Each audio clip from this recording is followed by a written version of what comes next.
welcome to Using OneNote Every Day. Today we're going to be doing part 7 of using OneNote every day. So last time we looked at, in our Home tab, how to change the font and size.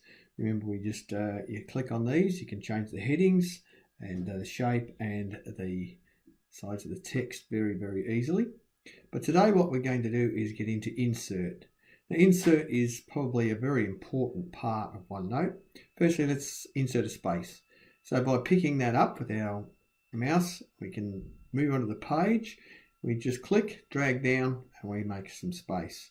Now we can use that any time to create space, even between handwritten notes. And we'll just write this little bit of text in here, pick up our select tool, and create a little bit more space. Now it's important too to note that if you right click, draw a little box over it, you can move this anywhere you like on the page. Now you can't do that with written text on any other surface, just a Surface Pro. This works on fantastic. And we have small menu boxes so we can do other activities with this. We rotate it, spin it around if we want to, and we've got a whole selection of minor tools that we can use. So let's just put that back where it's supposed to be. Okay, next is tables. So we can add a table, and tables are very important. If you use Excel at all, then importing and exporting out of here is very easy. So once you open a table, look at the selection of work you have across the top. There's a whole heap of control boxes for adding columns and also adding rows. So we can easily change the size of these columns. And if we write into the first one, you just tab, get into the next, takes you straight into the next box. And we're using, obviously, it takes us back through the draw section because we're changing print, but we can change the print size and what we're looking at. Okay, so what about the next section is files and the file printout here. So what happens if we print it out, it takes us to our files, and we can add the whole file itself. It's just a matter of inserting it and then to take up whatever space that file is. Whereas a file attachment, if we go back to where we already were, we pick up this little MP4 video that we've made, add it in, and just in the middle here, we'll be able to attach that file. So just in the center here, we'll end up with, here it comes. Right, that little builder's tech file there, and we're able to just see that. If we click on it, then it takes us straight to that file. Okay, so let's move into our spreadsheets. So a lot of us use Excel, and we can make our own Excel spreadsheet in OneNote, and then we can use that to export into Excel again. And it takes a couple of seconds to construct itself, but pretty much there it is.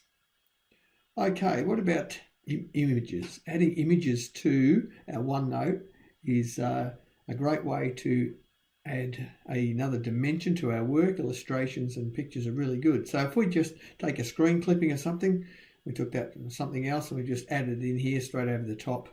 And there's instruction on how to do that in our other videos.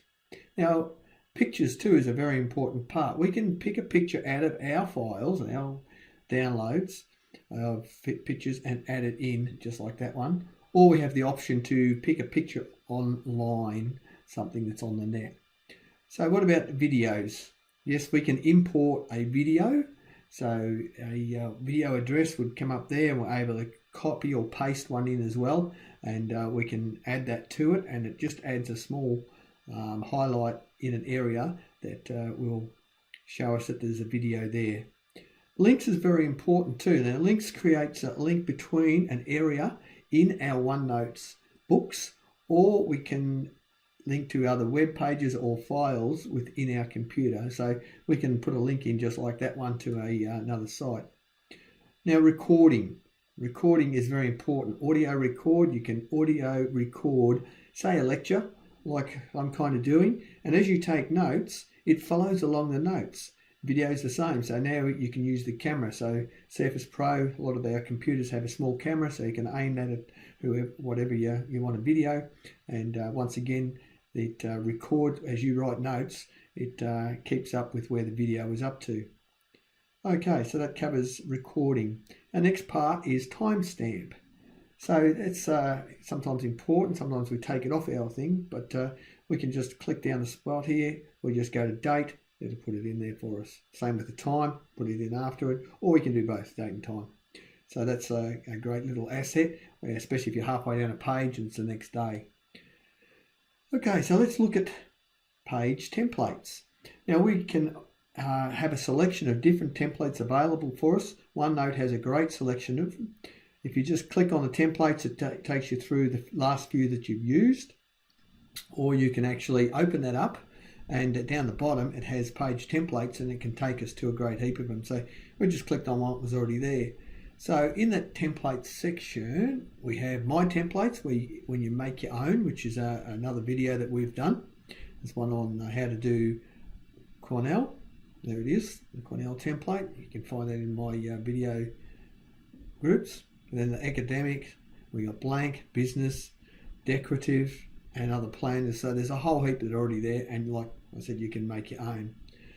So the last couple on here are equations. So if you're into maths and you can use OneNote for maths, have a look at what's written across the top now in our menu area, and you've got a great selection of tools available for us to use in maths. And this is obviously in a very high level of using OneNote, but it's there for people to be able to use. And if you are into the design section or maths, then we can use OneNote effectively in our business. The last little section in this symbols area is symbols themselves, and there's a great selection of symbols. So if you're writing complicated math or complicated wording for other physics or something like that, we've got all the symbols that are already here, plus you can make quite a few of your own. And the last one on this page in insert is copy. So once you've made something up like this, we can just highlight over the top of it. The copy page will highlight now. We can copy that. We'll go down to a page, existing page, one of these ones here. We'll just open it up and we'll just paste that into here, and it should show up. There it is. Okay, so that untitled page, and see the page heading now is the same as the one we copied it from. So that's a very important part of using all the tools that are in the Insert tab. Thank you for joining me today.